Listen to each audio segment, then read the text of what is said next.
Oh, it's my pleasure, Mel. Thank you very much for inviting me back.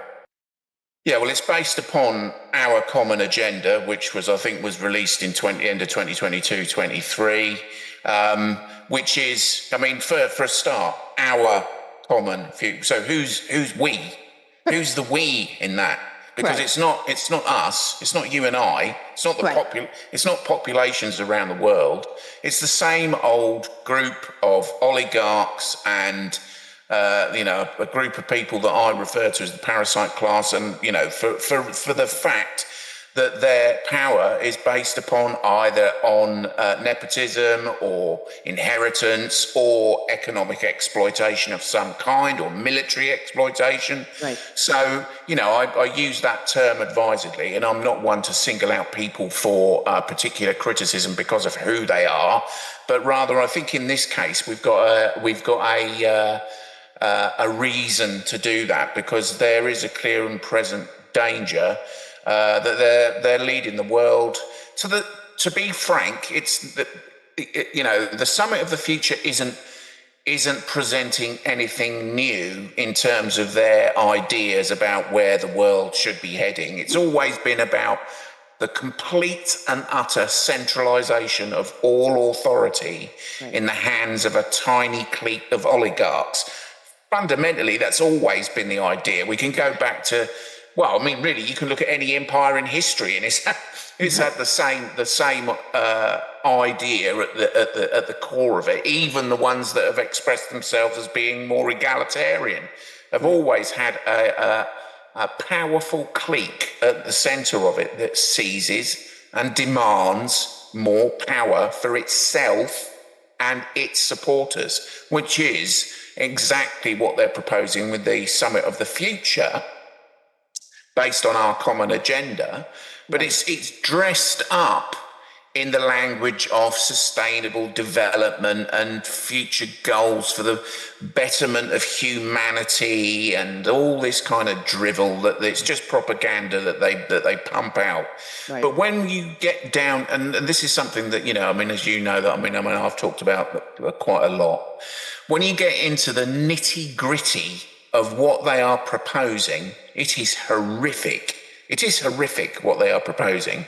They're proposing, things, for example, like the global compact on the internet reforms, the global compact.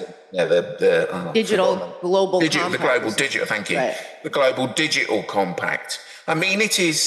They're essentially arguing that every single thing that we do, everything, and I mean everything, should be monitored through the Internet of Things and the Internet of People, and should be surveilled and managed and measured and stored on databases that will be centrally controlled so that they can analyze the data for our benefit, of course. Right. for our benefit, which of course they won't be sold. That data won't be sold to the highest bidder who might want to use it for whatever purposes they want to use it for.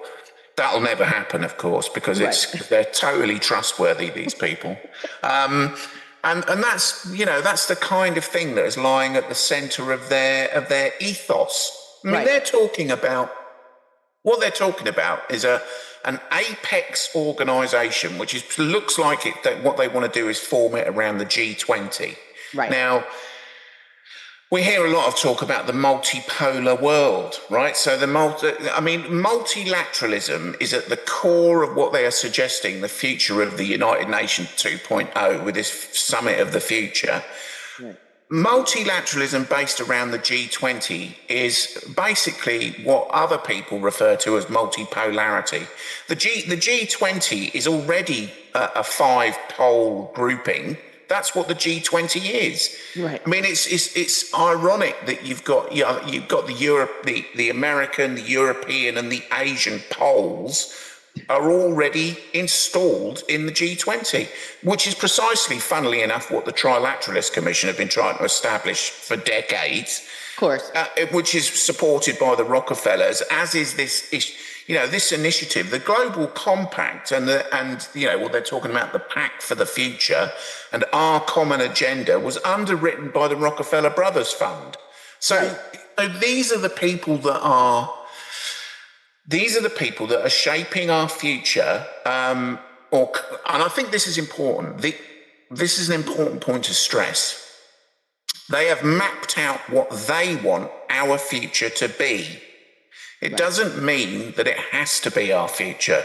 We don't have to go along with it, that's for sure. So, they're desperately trying to control 8 billion people.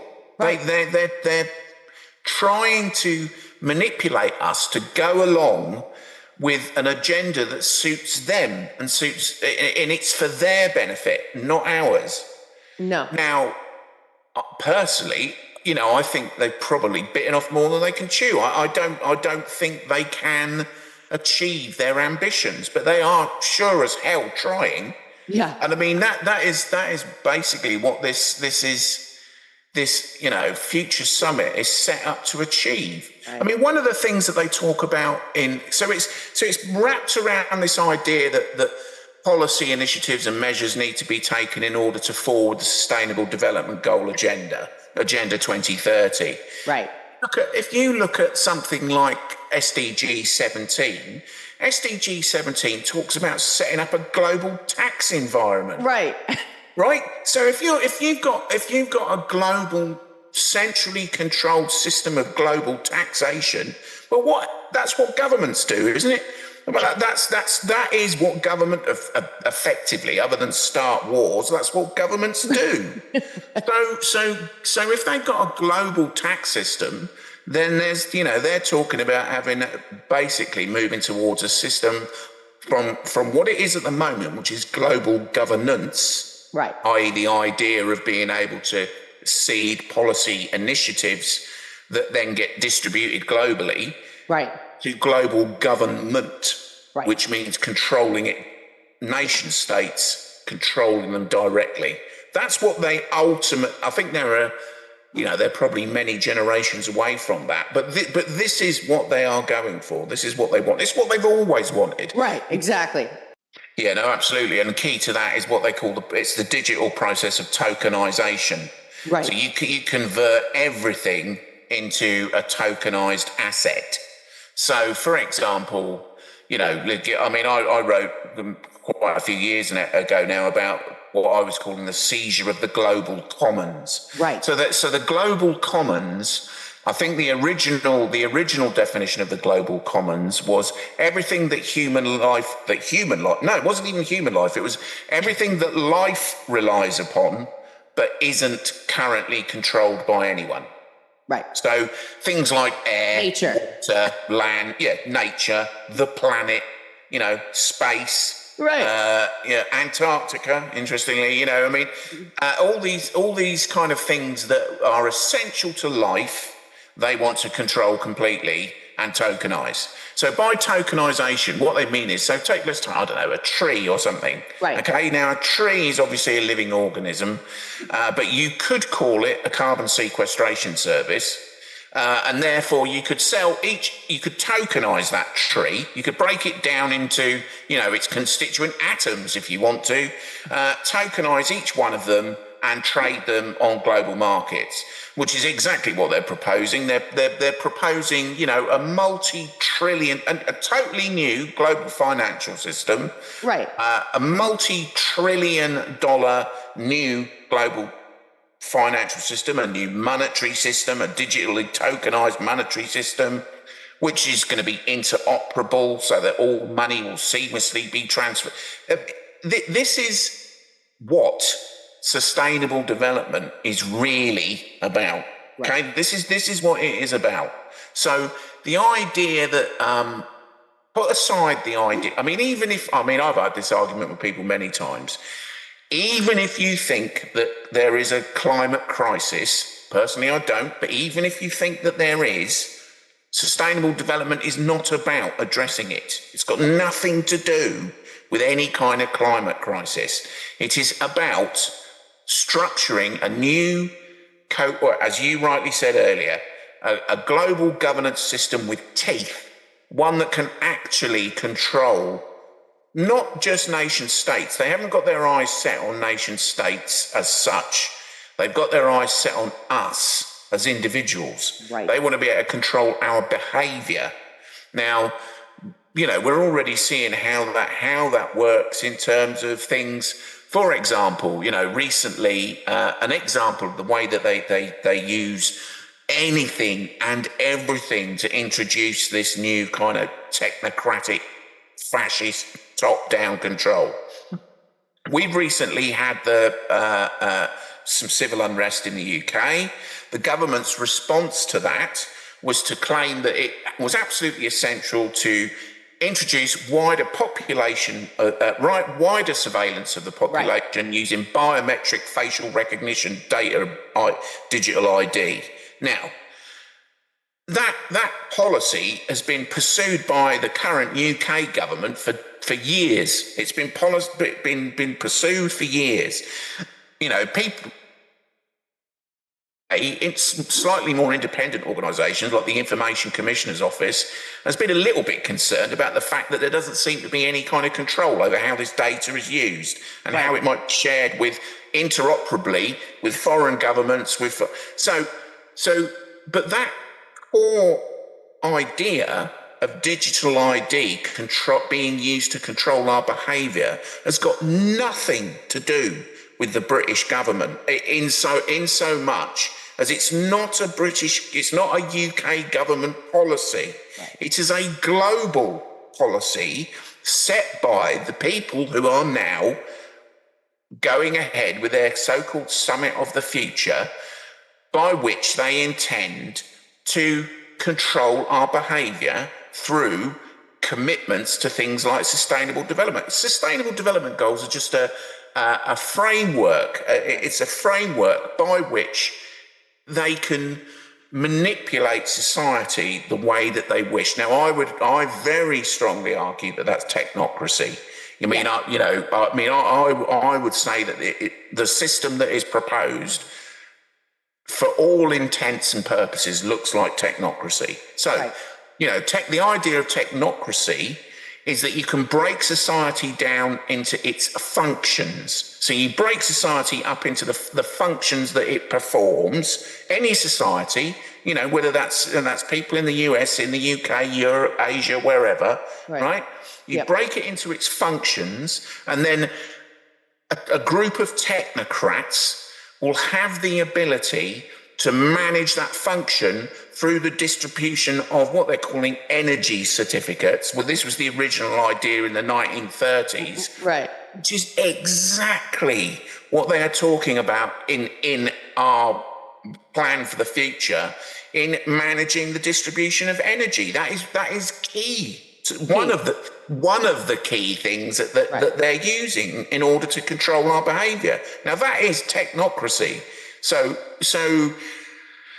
and you've got groups like the Trilateral Commission and something like that have opposed this multipolar, or what you quite rightly what Kissinger called a regional world order, or you can go back to Rhodes Milner, who called it a three-party world, or a three-pole world. It's the same idea. It's the same. You centralise authority instead of at the nation-state level, at a global, regional level. Right. So you might have 4 or 5 different poles. Why? Because then it's easier to control.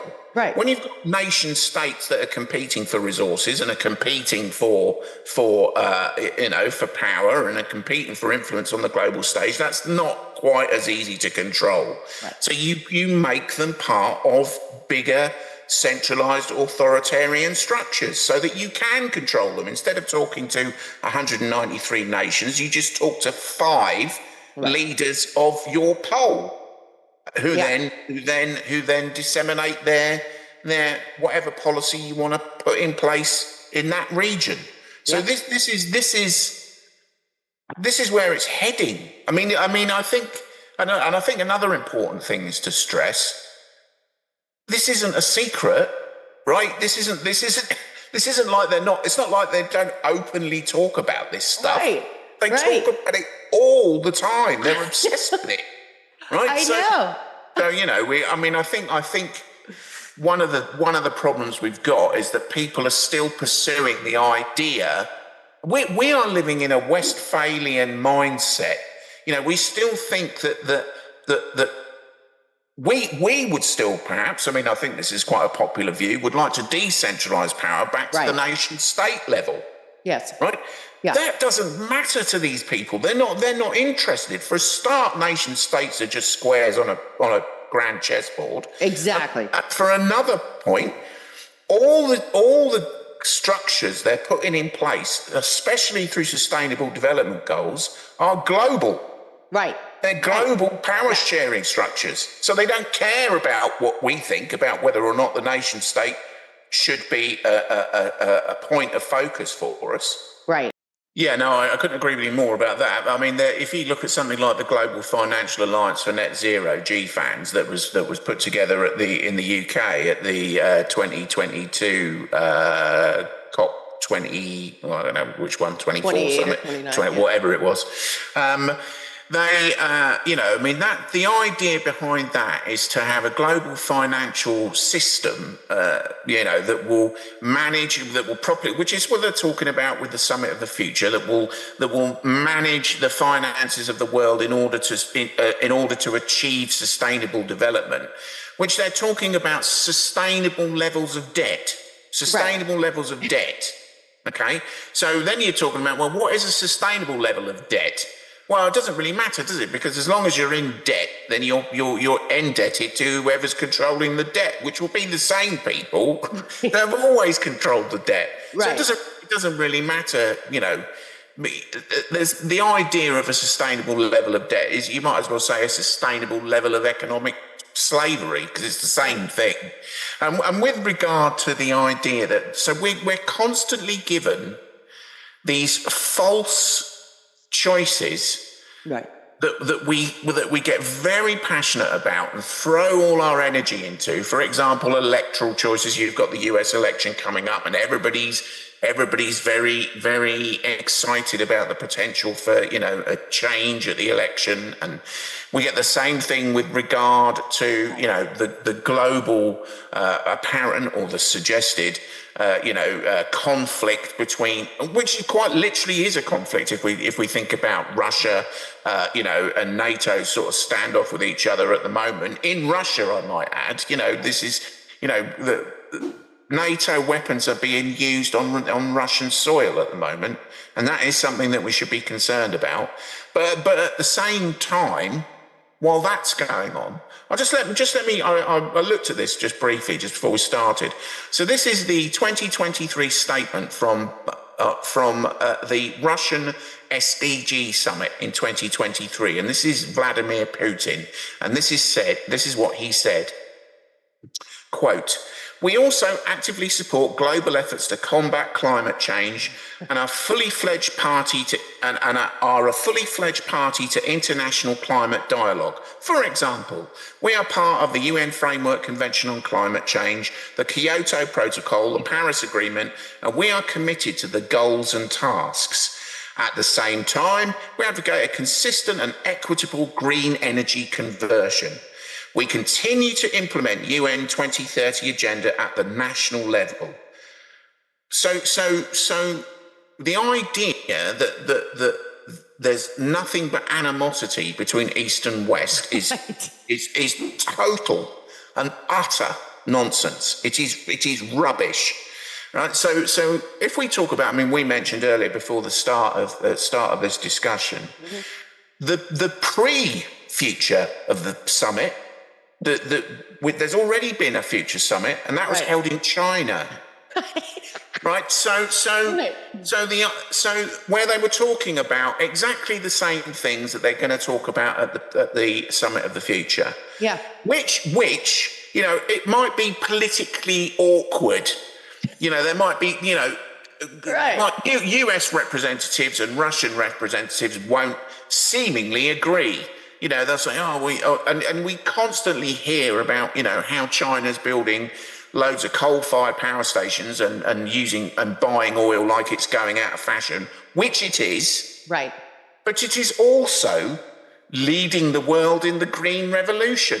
And how is it doing that? Because it's using this crazy, insane notion of a global carbon trading economy.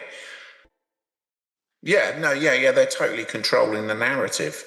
They're claiming that I mean, for a start, they claim that there's, this possible poly crisis.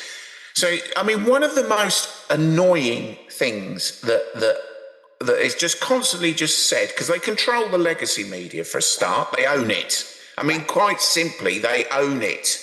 Right. So, of course, it says whatever they want it to say. Right? Whatever they want it to say. Now, one of the things that just slips in, so they slip these little things in. So when they're talking about for example, the unemployment crisis or the housing crisis or whatever the crisis might be that was exacerbated or caused by COVID, they keep saying it's caused by COVID. We've got a global financial crisis that resulted from the shutdown of supply chains caused by COVID. Right. So let's just end that ridiculous, stupid assertion. It was not caused by, even if you think there was a global respiratory illness, it was not caused by a respiratory illness. It was caused by the government policy response to a respiratory illness. That's what caused it. It was things like the global shutdown and of supply chains and the redistribution of energy transport pathways and the redistribution of resources globally that resulted from what the UN calls the fracturing of the global order. That was a direct response of the policies of the governments, who are UN member states, who are now arguing that because of the problems they created, we have to submit to, guess what? An apex unit. Right. It's going to, what do they call it? The emergency platform that's going to decree what we must do whenever it decides to declare a crisis, a global crisis, which could be anything. It could be a cyber attack. It could be. In fact, it's worth actually. This is another thing that they've said. So this is our Common Agenda Secretary General report from 2023. And this is what they've said. So this is what the Summit of the Future is proposing for this apex group that's going to be based around the poles that are inside the G20. Says, and this is what the Secretary General said, Gutierrez said, quote, "We do not know which extreme risk events will come next. It might be another pandemic, a new war, a high consequence biological attack, a cyber attack on critical infrastructure, a nuclear event, a rapidly moving environmental disaster, or something completely different." So anything, right? Anything. Such as a technological or scientific development gone awry. To enable us to better anticipate and respond to such risks, it will be important for the United Nations to draw on a network of the best thinkers and data externally within the United Nations systems to present a strategic foresight and global risk report to members states every 5 years. So this is a permanent thing that they want to set up. Right. That is going to gather data from things like the Internet of Things globally, analyze it, prepare risk assessments, it says, which will then be fed to governments, and governments will be, according to this, that they would set up in the event of any one of these crises, which could be anything. They will set up what they're calling an emergency platform to respond to the global crisis that they've declared. Right? It would be triggered automatically in a crisis of sufficient scale and magnitude, regardless of the type and nature of the crisis involved. Once activated, it would bring together leaders from member states, the United Nations system, key country groupings, regions, international financial institutions, regional bodies, civil society, the private sector, subject-specific industries, and research bodies and other experts. That so they are choose, talking that about they choose, you know, that they choose, that they select. So they're talking about technocracy. That's what they're talking about. They're talking about a technocratic global control system based upon risks and apparent crises, which they will define and they will declare as they choose. I think what we're seeing is, on a global scale, is something called the strategy of tension. Yes. So the strategy of tension was used during the Operation Gladio operation, which was a false flag terror operation that ran for about 40 years in Europe and then extended to Turkey. And I mean, a lot of people would argue, and I would agree, that it was actually bigger than that, that, you know, we can look at it being used in South and Central South America. We can look at it being used all over the place, certainly in the Middle East. I think there are a lot of questions. I mean, first and foremost, what is happening in the Middle East at the moment in Gaza? First and foremost, it's a genocide, right? I mean, there's no. I mean, people are being slaughtered on a mass scale. That's the bottom line. You know, in terms of the human cost of it, right? Families are being blown up. That's the human cost of it, right? But strategically, you know, what we're seeing is a realignment in the Middle East. I mean, don't forget that the Arab League and they're not necessarily supportive of the Palestinian cause. There have been many times in the past where there have been serious fractures in the Arab League where they've been quite unsupportive of the Palestinian cause. Right. We've also got to take into account, you know, the sectarian schism that's in the Middle East. Right. You know, so, there's a lot of factors to think about there. And one thing that I would suggest people consider is that Israel is a financial hub in the Middle East. It's a technological and financial hub. It is also on board with the Belt and Road Initiative. I know. China has been building ports and infrastructure. And looking towards the Suez Canal, China has offered a realistic alternative to, you know, reliance upon the Suez Canal. Yeah. Now, all the countries in the Middle East, like, you know, certainly Iran is very heavily involved with the Belt and Road Initiative. Right. And so so these two countries are supposed to be arch enemies, right? Iran doesn't even recognize the existence of Israel. Israel thinks that Iran ought to be wiped off the face of the earth. They're supposedly arch enemies, but they're both involved in the Belt and Road Initiative, and they're both working together on collective infrastructure projects through the Belt and Road Initiative. Right. Iran's economy is very closely tied to its relationships with China. Yeah. Now, increasingly, so is Israel's. So, I mean, Israel has got, you know, it's part of its technological, certainly a lot of its technological prowess at the moment, and its fintech, the fintech, which is really important for the summit of the future, right, is being developed in, you know, China's Silicon Valley in partnership with Chinese technology firms. Right. So, you know, it's not as simple. People think that you know, we're given these narratives, and the very, very difficult thing is that both in the Middle East and in Europe at the moment, in Ukraine, people are being slaughtered. People are being killed. So, yeah, I mean, sorry, carry on. No, go ahead. I mean, one of the centers for that in terms of you know, testing biometric surveillance and testing biometric control is the West Bank. The West Bank is one of the you know, it's probably, is it the most surveilled place on earth? Probably.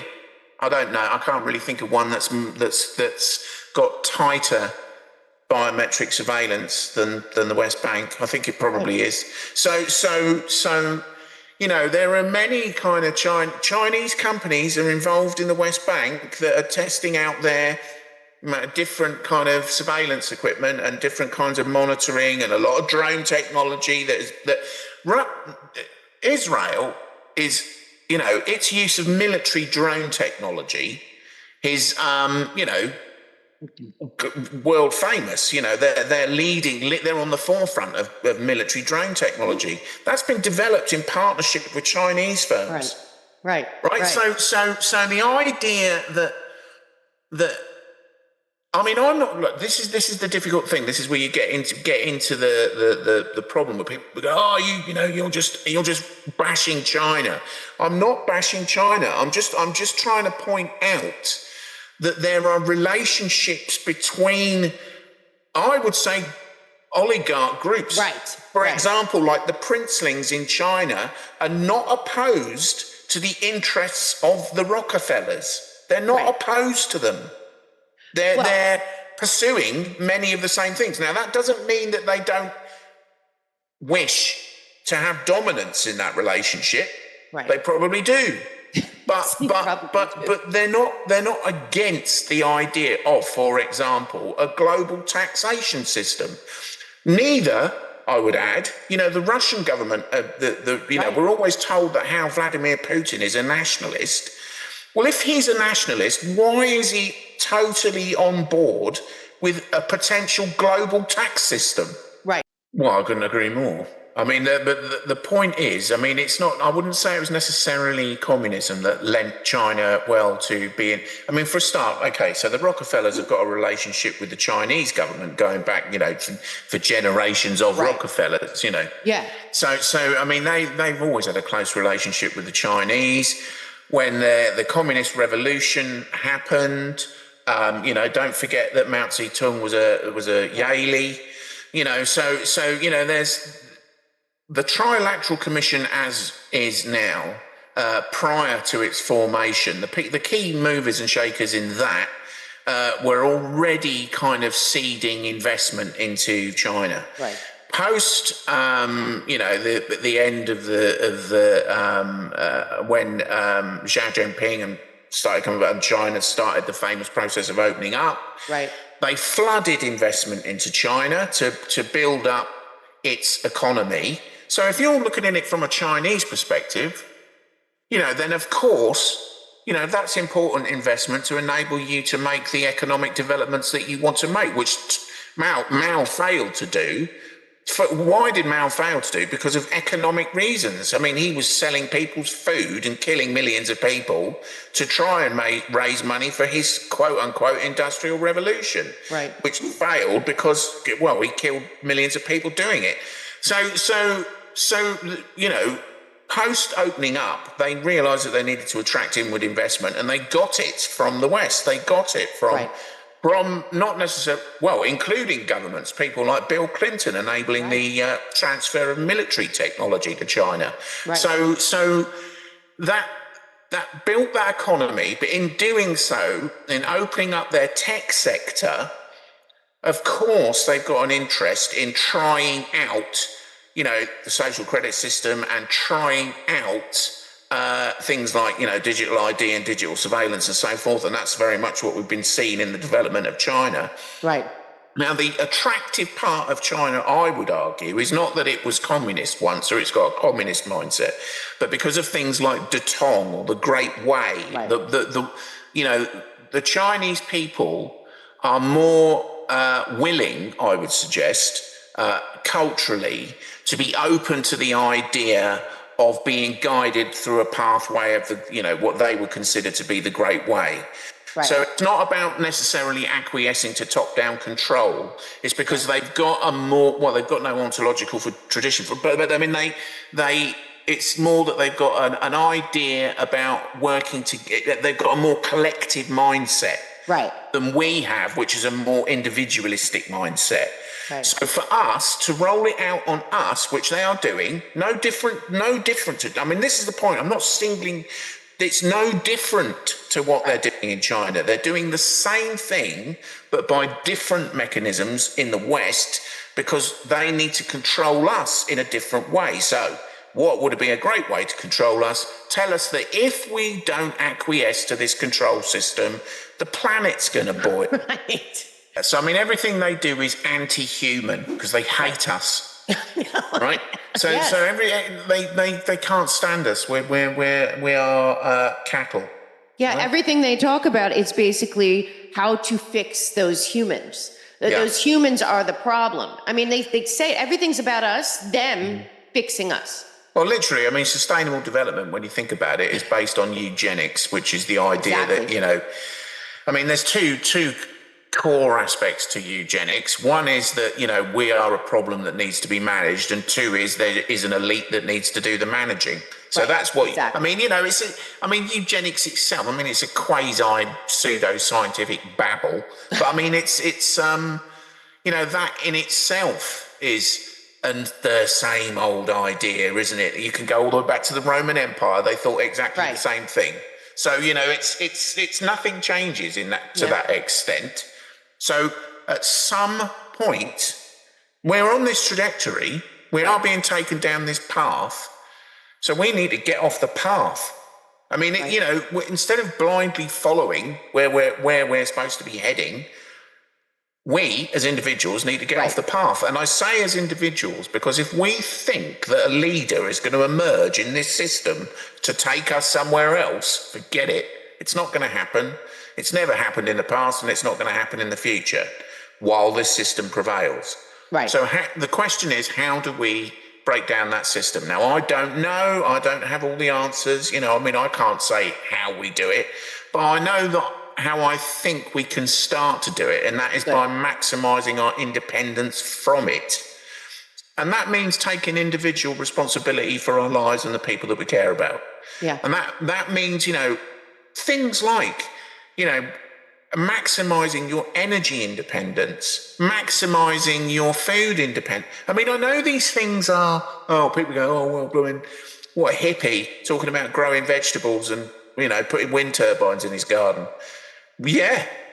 Yeah, because because that's the kind of thing that we do need to do. Their system works because of our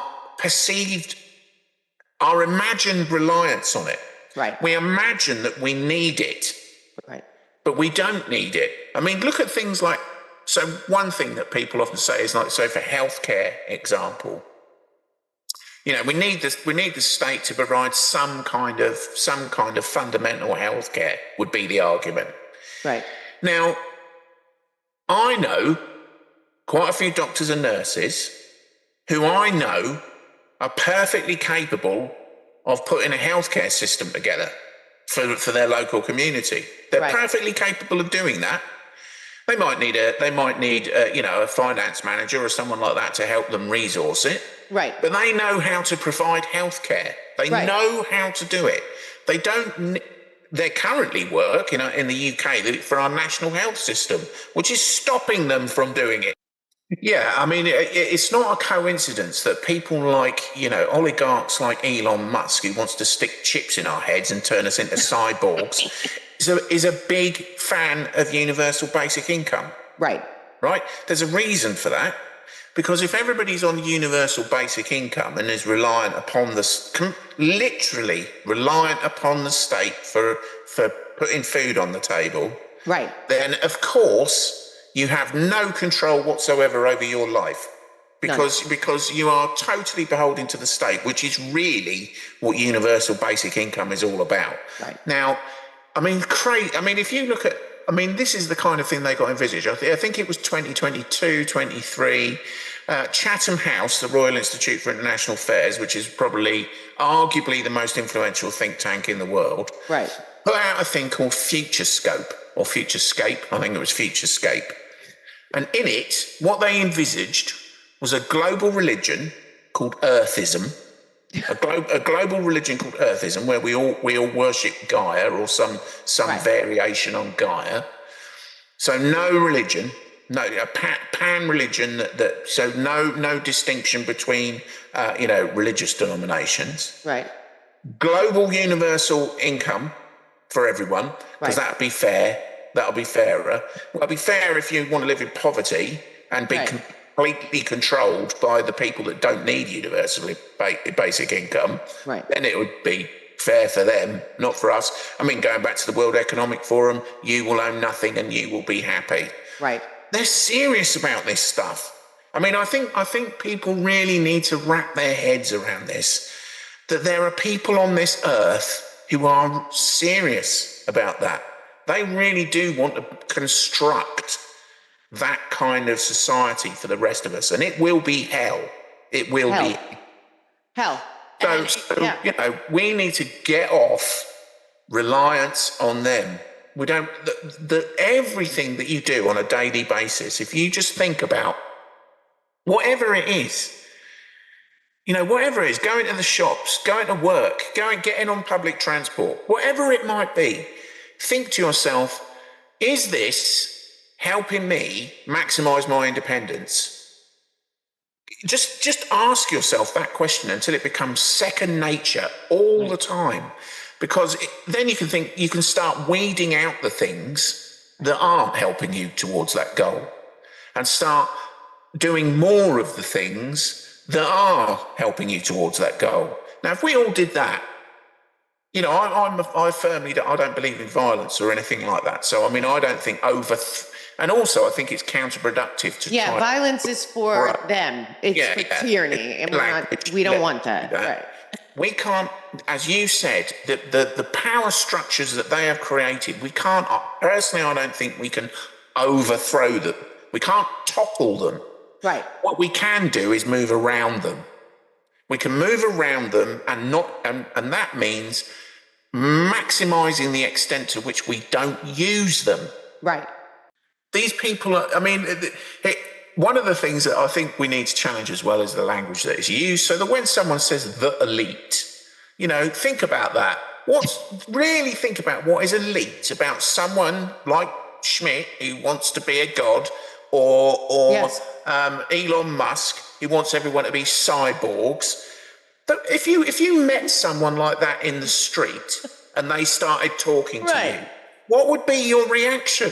You'd start moving away. They probably had schizophrenia or something. Well, you'd start saying, living in a different land. Yeah, you just start saying, well, thank you very much. It's nice talking to you. Have a nice day. I'm leaving. Right? That's exactly what you would do. So why not do it when these people start whittering on about their insane ideas? I mean, one thing, I would say at a very, very big basic human level, it's all predicated upon their belief that they're some sort of superior species. They're not. No. That is delusional. It is delusional. Yeah. Well, I mean, look at Bill Gates. I mean, he was rich to start with, nicked his best mate's idea about software, marketed it himself, and then got his mum to tap up the biggest computer distributor in the world and got a contract with him because of his mum. Exactly. I mean, that's not, you don't need to be elite to do that. You just need good connections. Right. So, you know, there are plenty of businessmen and women in the world that are probably just as capable as Bill Gates, but Bill Gates has got the right connections and therefore he goes further than anybody else. Yes. You know, so it's not, we need to get away from that idea for a start. And we need to also just kind of think about what's important to us. And it's an important question to ask yourself. And I don't think we do talk about this enough. What is important to you really? What is really important to you? Does it matter about, you know, I mean, we look at things like what's happening in, you know, the Middle East at the moment, like Gaza, right? If we go and protest against the people that are doing that,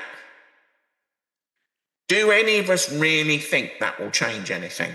Do any of us really think? I mean, currently in the UK, I'll give you an example, something that's happened in the UK. The government, we've just had all this civil unrest. There's a lot of economic problems in the regions where there was civil unrest. The civil unrest occurred at the same time as the UK government announced a massive, what it called a black hole in public finances. Right. And at the same time, the government announced a £13 billion military assistance programme to Ukraine. Now, that is Now, bearing in mind that the point of a government, supposedly, the point of a government is to serve the people. Obviously,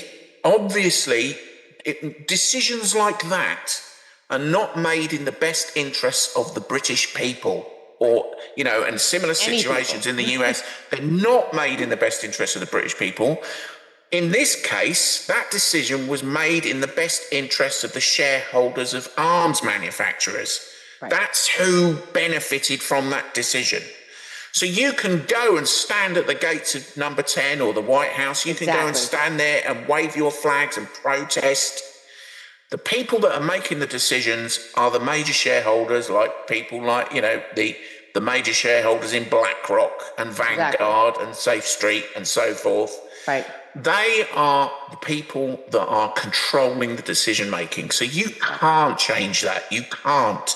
But what you can do, and something that would help potentially, for example, the Palestinians, maybe not in our lifetimes, but eventually, so that things like that stop happening, is start being fully independent of the system that does things like commit genocide.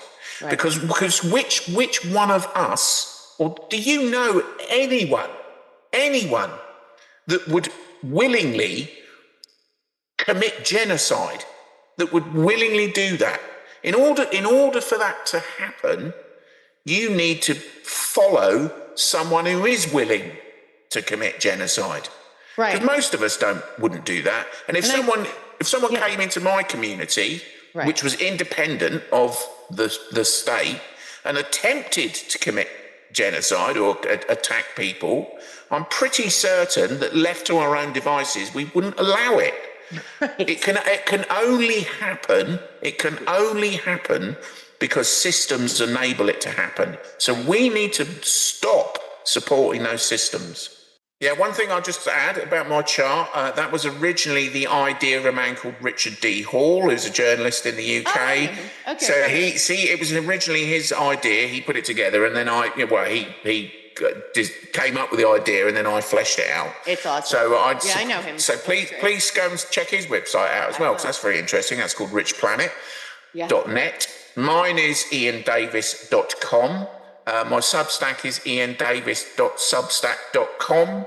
I'm also fortunate to write for Unlimited Hangouts, offguardian.org, Geopolitics and Empire, and I've written one piece so far for Bitcoin Magazine. Excellent. So please check out my work. And also, I've recently written I've got a few books that are out, and they're available on my website as well. Great. Everyone owes you a debt of gratitude, because anyone that watches me has to know this man has taught me so much, and I'm so grateful, sir. I hope to see you again. Thank you. Always a pleasure, Mel. Thank you very much. Thank you, sir. Bye-bye.